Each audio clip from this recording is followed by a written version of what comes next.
Thank you for coming. My name is Staff Sergeant Mark Ron, and I'm with the Calgary Police Service Homicide Unit.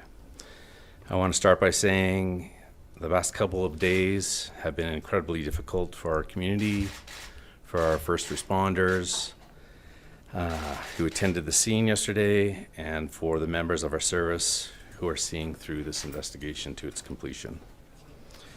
I can share with you now that we have charged a 37-year-old male with 2 counts of first-degree murder in relation to the death of 2 children found deceased in northwest Calgary yesterday. Just after 10 a.m. on Thursday, April 30th, 2026, we received a phone call that led us to the 4500 block of 14th Street Northwest.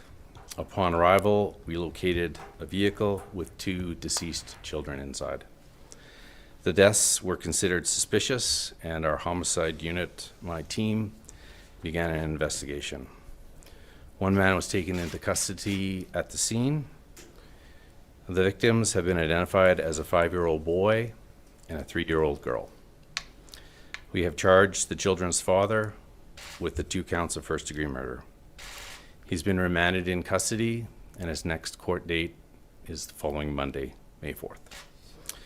There is a court-ordered publication ban on identifying information of the victims and the witnesses, and as such, the names of the children and the accused cannot be released at this time. This is a devastating and unimaginable loss. Incidents of this magnitude have a profound and lasting impact not only on the families and the community, but also on the officers and the first responders who attended the scene and investigate these incidents. These are extraordinarily difficult scenes, both professionally and personally. We understand the community has many questions. While we have been able to share some information, we remain focused on verifying details and collecting evidence that will be needed for future court proceedings. We must also ensure that we are abiding by the court-imposed publication ban that is currently in place. We appreciate your patience and understanding as we work through these necessary steps to avoid compromising the investigation and the judicial process. We ask the community to keep these children and their loved ones in their thoughts. Thank you. Now, I'll try and answer as best your questions. Miller with CTV Calgary. Do we know why the Jeep was parked out where you guys found it? And just, was the family nearby, and do you think it was brought specifically to the police department because the suspect wanted help or wanted police to find the children? So I can tell you that the accused contacted 911 and stated that he had killed his children and gave his location. He was parked just north of 3 District on 14th Street in the 4500 block, and that's where our officers found him. He was directed on the call to place the keys for his vehicle on the hood of the car and exit the vehicle, and that's where he was encountered. That's where our members encountered him as they drove up and conducted a traffic stop on the parked vehicle. Even though it was a phone call, you cannot confirm that it was that person, so I'm assuming, or should we assume that when your police officers engaged with this individual, he made a confession? He did not say anything to our members at the scene other than what he had reported to 911. So he was arrested at the scene. He was brought back to our investigative building where he was interviewed, and he provided a statement confessing to what had occurred. I guess I'm curious because how do you know that that was the guy? You know, who's to say somebody else could not have made that phone call? Yeah, absolutely. And these are always the things that we encounter when we attend a scene similar to that. We don't know whether it's real, whether it's a swatting call, whether it's made up, whether he's responsible. And the reason why this media release has taken at least a day to do is we need the investigation to catch up with the information to ensure that we're going through all the proper steps. We need to confirm what has transpired, that this individual who is responsible for this, that these were actually his kids and not some other kids. And we have confirmed that now. So in that moment, he actually did confess to the police eventually. Would that be fair?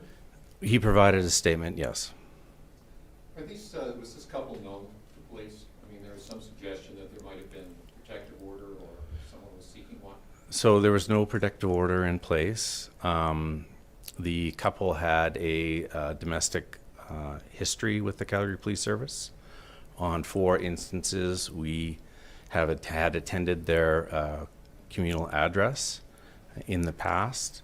No charges were ever laid out of any of those domestic investigations, but there was never any violence against the children. Yeah. Are you able to say in those domestic investigations, was it always mom phoning police, say, on dad, or did that go both ways? Like, was it just a volatile relationship?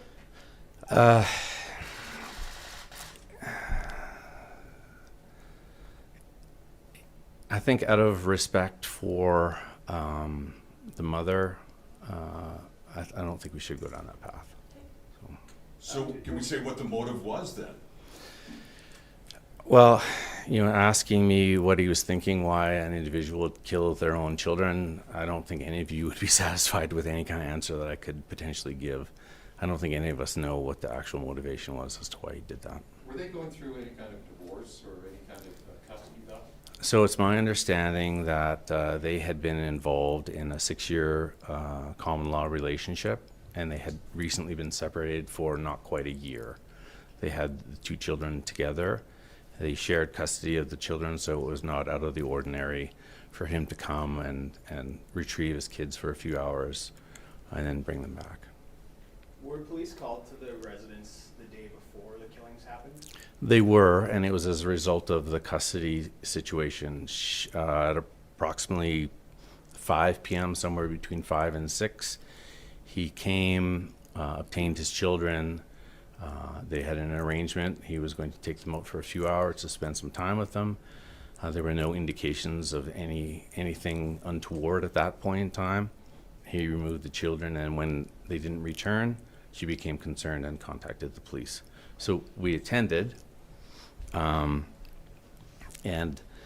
as there were no exigent circumstances at that point, and there were no custody orders in place to say who has color of right of their own children, the advice that was given by the patrol members was that the next step for her would be to seek some sort of court order, parental order that may enable the police to have powers to return the children to her if that's what was agreed upon in the court. And that's where we found her the following day to break the news to her, at least the initial notification. So he picked up the kids.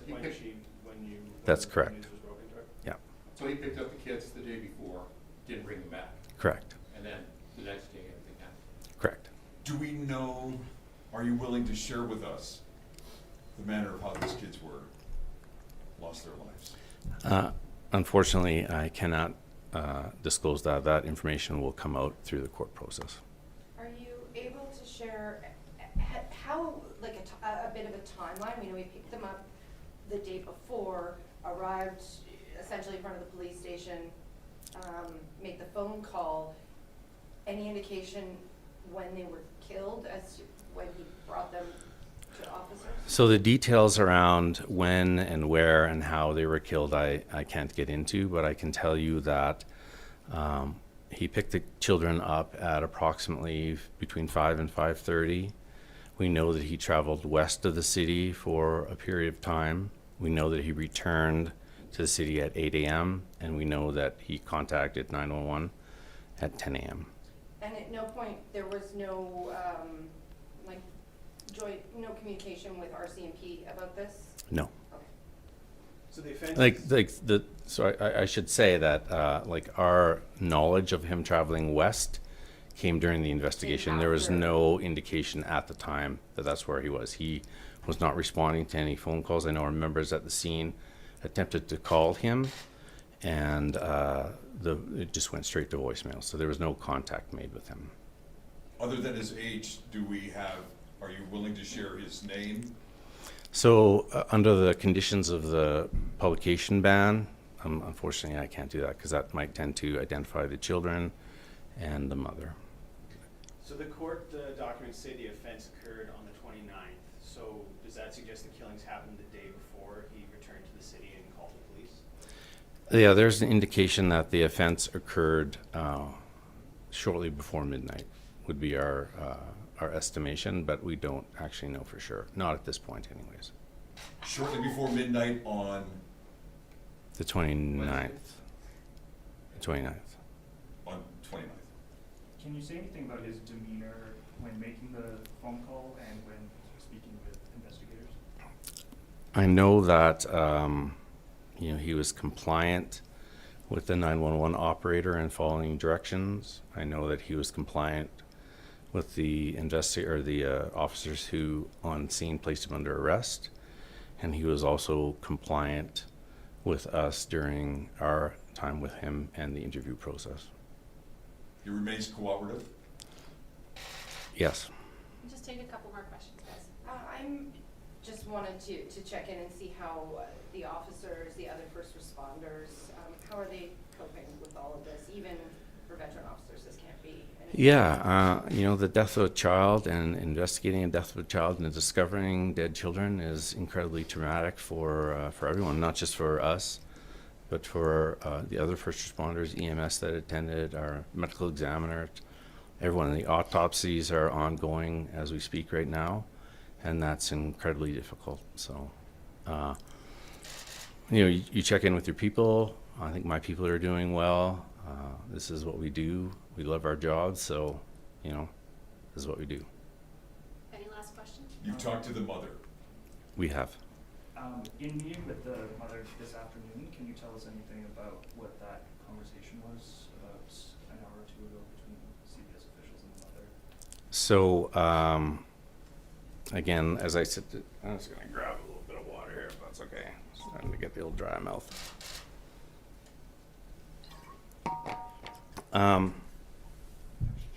So again, part of the reason why we didn't do this media release last night, we were in a fairly good position last night to potentially be able to do something like this.